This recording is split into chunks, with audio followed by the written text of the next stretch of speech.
Hey guys, in today's video we're going to be talking about the biggest topspin forehand myths in tennis. Now, number one is the myth that you need to have a closed racket face at the moment of contact to hit a topspin forehand.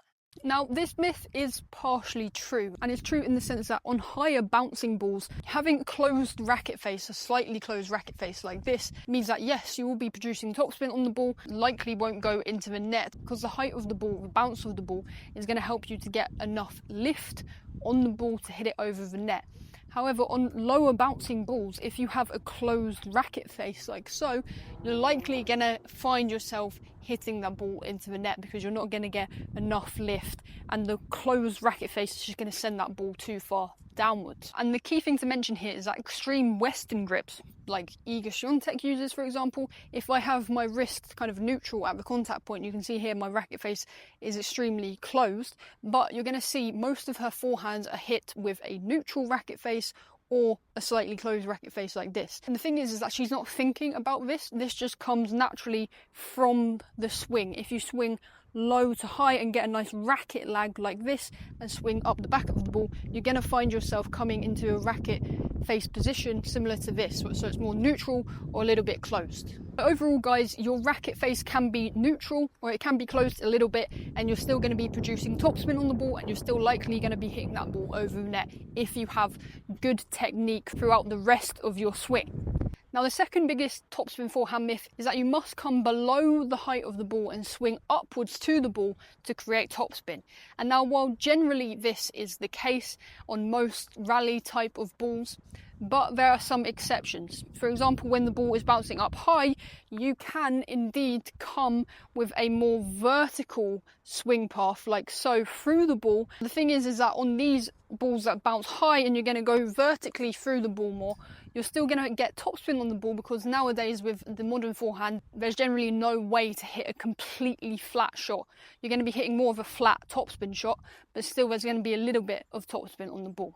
But it's all about personal preference. Many players on the high bouncing balls are still going to come under the height of the ball, and you're still going to have maybe a windshield wiper type of motion, and the windshield type of motion is going to help you to hit more of a heavy topspin. But if you're hitting more of a flat topspin ball, the tip of your racket is going to be coming forward through the ball more. So technically it is a myth that you don't need to get below the height of the ball on every single forehand that you hit to create topspin. So really it's all about adjusting your racket height depending on the incoming ball and what you're most comfortable with. If you're a type of player that does like to get under the ball even on these higher balls like so, then that's fine.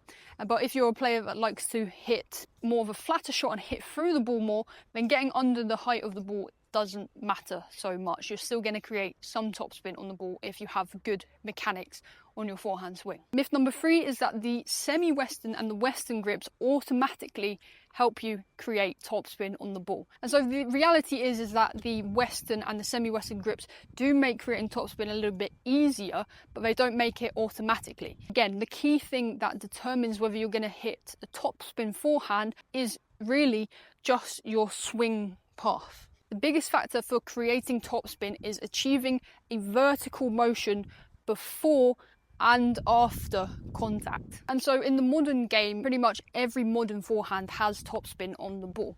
It's just whether you're going to be hitting more of a flat or more of a heavy topspin ball.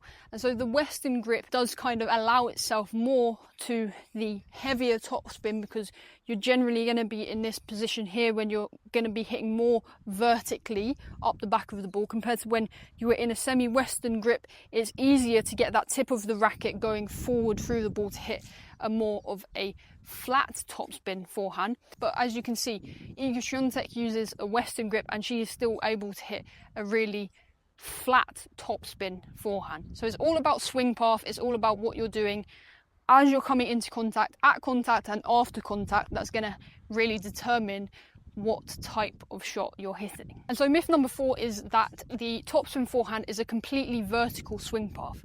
Now, that is not the case, because if it was a completely vertical swing path, the contact point would be extremely thin, your shots will be dipping short in the court and they won't have any real pace on the ball. Now, hitting this type of thin ball where you have a very vertical swing path is good for when you're hitting a lob, or if your opponent is at the net and you want to hit a low ball to their feet, then hitting this type of shot is good, and you might come up the back of the ball and finish like this, or finish with a buggy whip type of finish. And in addition, hitting more of a vertical swing path is good when you are retrieving and hitting low balls, because you're going to need to get up the back of the ball really rapidly with a rapid amount of racket head speed and lift that ball up over the net with a lot of topspin. But in general, on rallying or attacking type of balls, you don't want to be having an extreme vertical swing path. Instead, you want to be having more of a diagonal swing path.